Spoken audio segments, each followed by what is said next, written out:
हमारी संस्कृति, हमारे संस्कार सदा रहें हमारे साथ। सब्सक्राइब करें तिलक। देखो रुक्मिणी, सुदामा कोई मामूली आदमी नहीं है। वो एक ब्रह्म ज्ञानी है, सांसारिक विषयों से विरक्त, शांत चित्त, जितेंद्रिया, जिसे योग में स्थित प्रज्ञ कहते हैं। वो एक स्थित प्रज्ञ योगी है। वो जानता है कि ये गरीबी उसके अपने पिछले कर्मों का फल है। इस मृत्युलोक अथवा कर्मलोक का विधान यही है कि प्राणी को अपने पिछले कर्मों का फल भोगना ही पड़ता है। संसार का सबसे बड़ा दुख है गरीबी। गरीबी वो दुख है जिसकी चोट बड़े से बड़े वीर को घुटने टेकने पर विवश कर देती है।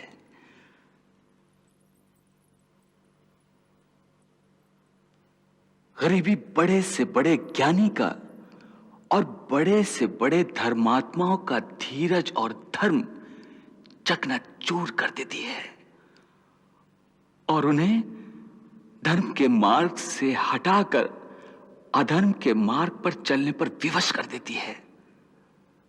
मेरा ये भक्त गरीबी की उसी चरम सीमा तक पहुंच गया है जहां पर बड़े से बड़े वीर और धीर पुरुष अपने घुटने टेक देते हैं।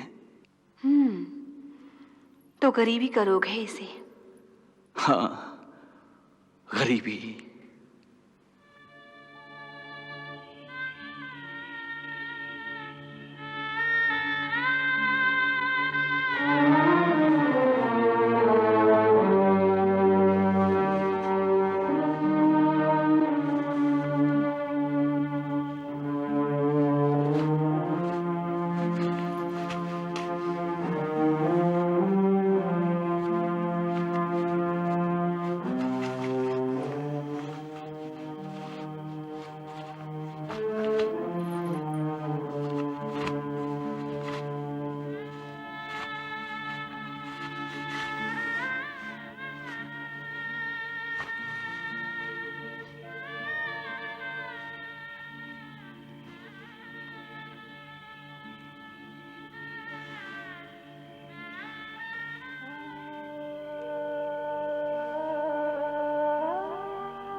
तो हे त्रिलोकीनाथ, इसमें इतनी चिंता क्यों? आपके अधीन तो तीनों लोग हैं। आपकी भ्रुकुटी के संकेत मात्र से ही उसकी दरिद्रता दूर हो सकती है। हाँ, यदि आप चाहें तो। मैं तो अवश्य चाहता हूं। यदि मेरे बस में हो तो अभी इसी क्षण में उसकी दरिद्रता का नाश कर दूं। तो फिर करते क्यों नहीं? परंतु मेरे बस में हो तो करूं। आपके बस में नहीं तो फिर किसके बस में है भगवान? उसी के बस में है। मैं ये पहले समझी नहीं। उसकी दरिद्रता दूर करना आपकी बस में भी है, आप चाहते भी हैं, फिर भी। मैं अवश्य चाहता हूं, परंतु मेरे चाहने से क्या होता है? वो भी तो चाहे। तो क्या वो नहीं चाहता कि उसकी दरिद्रता दूर हो? नहीं।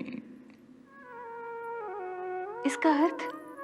देखो रुक्मिणी, सुदामा कोई मामूली आदमी नहीं है। वो एक ब्रह्म ज्ञानी है, सांसारिक विषयों से विरक्त, शांत चित्त, जितेंद्रिया, जिसे योग में स्थित प्रज्ञ कहते हैं। वो एक स्थित प्रज्ञ योगी है। वो जानता है कि ये गरीबी उसके अपने पिछले कर्मों का फल है। इस मृत्युलोक अथवा कर्मलोक का विधान यही है कि प्राणी को अपने पिछले कर्मों का फल भोगना ही पड़ता है। जब तक उसके कर्म फल का हिसाब चुकता नहीं हो जाता, उसे मोक्ष की प्राप्ति नहीं हो सकती। फिर वो कर्म फल चाहे दुख हो चाहे सुख हो। सुख भी? हाँ, सुख भी वैसा ही बंधन है जैसा दुख है। जैसे दुख का हिसाब चुकता करना पड़ता है, वैसे ही सुख का हिसाब भी चुकता किए बिना प्राणी मेरे चरणों में विलीन नहीं हो सकता। परंतु एक ही शर्त है कि जो मुझ तक पहुंचना चाहता है, उसे पिछले कर्म फल का दुख या सुख सब कुछ केवल निरासक्त भाव से भोगना पड़ता है। निरासक्त भाव से? हां, क्योंकि यदि उसमें आसक्ति आ गई तो फिर नया कर्म शुरू हो जाएगा। जहां नया कर्म आरंभ हुआ, वहीं उसका कर्म फल रूपी भाग्य बनना शुरू हो जाता है। और फिर कर्म से भाग्य और भाग्य से नए कर्म का नया चक्कर शुरू हो जाता है। और सुदामा इस बात को भली भांति जानता है, क्योंकि वो ब्रह्म ज्ञानी है। इसलिए वो अपनी दरिद्रता को निरासक्त होकर भोग रहा है। वो मेरा परम भक्त है। फिर भी उस पगले ने एक बार सपने में भी मुझसे प्रार्थना नहीं की कि प्रभु मेरा दुख मिटा दो।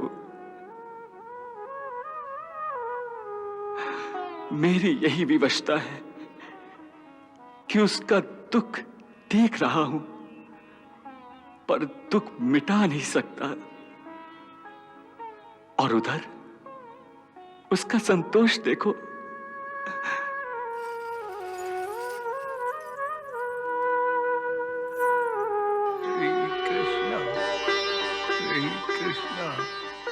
Shri Krishna, Shri Krishna, Shri Krishna, Shri Krishna, Shri Krishna.